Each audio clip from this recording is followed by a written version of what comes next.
Hemos escuchado en el Evangelio: el que me ama guardará mi palabra, dice Jesucristo. Y esa palabra está en la Sagrada Escritura y también en la autoridad legítima que ha puesto Dios en este mundo, es decir, la Iglesia. Y el ejemplo de esto segundo que hemos dicho está en la primera lectura. Ya al principio del nacimiento de la Iglesia, en Jerusalén, hemos leído cómo estuvo a punto de producirse un cisma. Unos decían que los gentiles que se convertían al cristianismo tenían que cumplir la ley de Moisés, y otros decían que no, que bastaba con el bautismo y la fe de Jesucristo. Y hubo un altercado muy grande. Y yo pregunto, si no hubiera habido la autoridad que ha puesto Jesucristo en la Iglesia, en concreto en Pedro, el primer papa, y en Santiago, el primer obispo de Jerusalén, si no hubiera habido esa Iglesia jerárquica en esos momentos que decidiera, como dijo los Hechos de los Apóstoles, el Espíritu Santo y nosotros hemos decidido. Ese Espíritu Santo que prometió Jesucristo en el Evangelio de hoy a la Iglesia, ya en los Hechos de los Apóstoles estaba actuando, para que la Iglesia no se equivocara. Pues si no hubiera habido esa Iglesia jerárquica en tiempo de los apóstoles, ya hubiéramos tenido al principio del todo un gran cisma, unos en favor de la ley de Moisés y otros sin la ley de Moisés. Y vaya árbol de la Iglesia que desde el suelo ya aparece en un tronco sino dos, y enseguida hubieran aparecido 4 y luego 7 y luego 100. Lo de los protestantes hoy día, que se están continuamente dividiendo y dividiendo. Por eso, lo característico de la verdadera Iglesia de Jesucristo fundada en este mundo es la unidad, en fe y en gobierno y en sacramentos. ¿Y qué les dijo los apóstoles a los cristianos de Antioquía que venían de la gentilidad? 3 cosas. Primero, que no coman animales sacrificados a los ídolos. Segundo, que no coman sangre ni animales estrangulados. Y tercero, que eviten la fornicación. Lo tercero es algo de derecho natural, que eso es para todo el mundo. Pero los 2 primeros mandatos, el no comer animales que han sido sacrificados a los ídolos y el no comer sangre, son de derecho eclesiástico, es decir, son normas que no están en la ley evangélica, pero sin embargo la Iglesia en su primer concilio de Jerusalén lo impone a los primeros creyentes.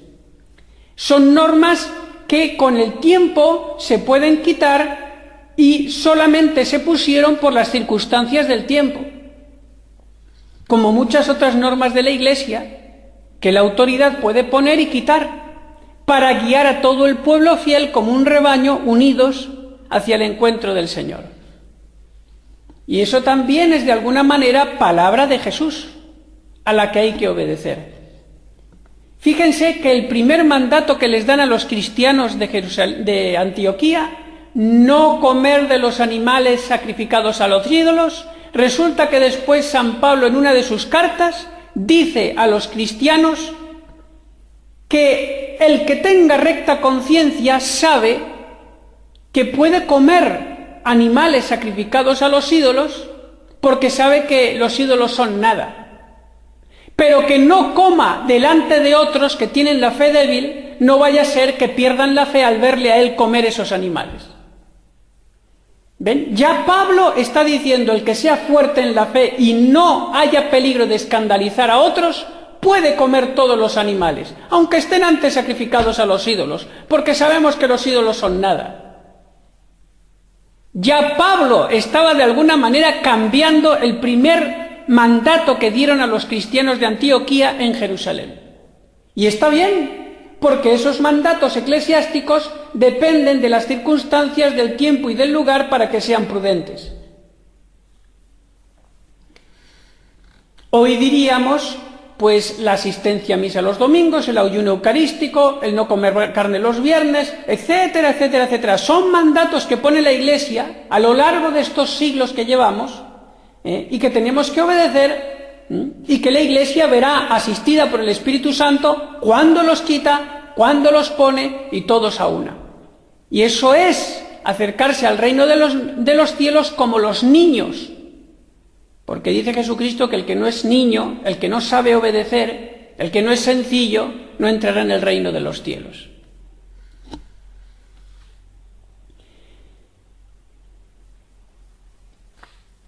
Y sigue Jesucristo en el Evangelio: el que no me ama no guardará mi palabra.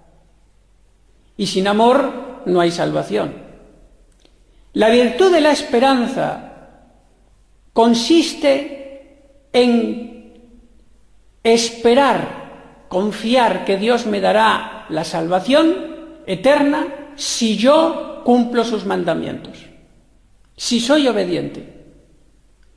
Y el vicio de la presunción, que es la falsa esperanza, que está en muchos corazones equivocados y que lleva muchas almas a la perdición, es el que dice: yo, sin obedecer los mandatos de Dios ni su palabra, igual me voy a salvar. Eso es falso.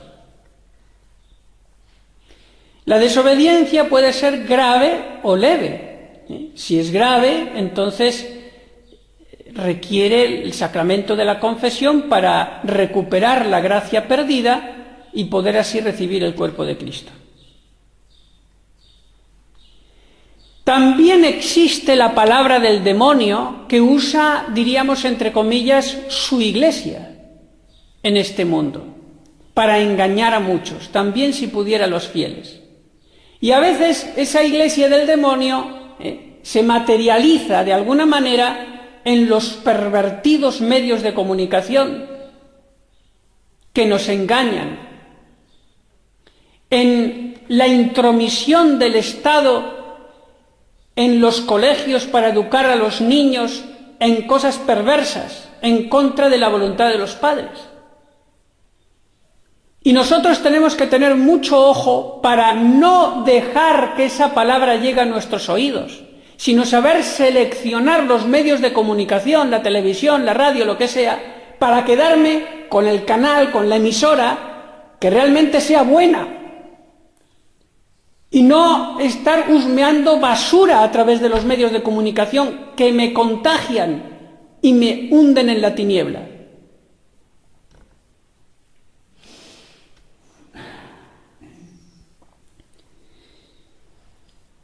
Y a la vez que yo me voy desintoxicando de los medios malos de comunicación, que son muchos, y precisamente los más grandes, tengo que llenarme de la palabra de Cristo a través del estudio, de la lectura, leer el catecismo, la Biblia, libros piadosos, y preguntar al sacerdote cuando yo tenga duda de algo, de si está bien o si está mal. Es así como vamos sobreviviendo intelectualmente a este siglo XXI lleno de trampas para nuestro pobre entendimiento. Que no se nos apague la poca luz que nos queda en este mundo, queridos hermanos, para poder seguir el rastro de Cristo y llegar a la vida eterna.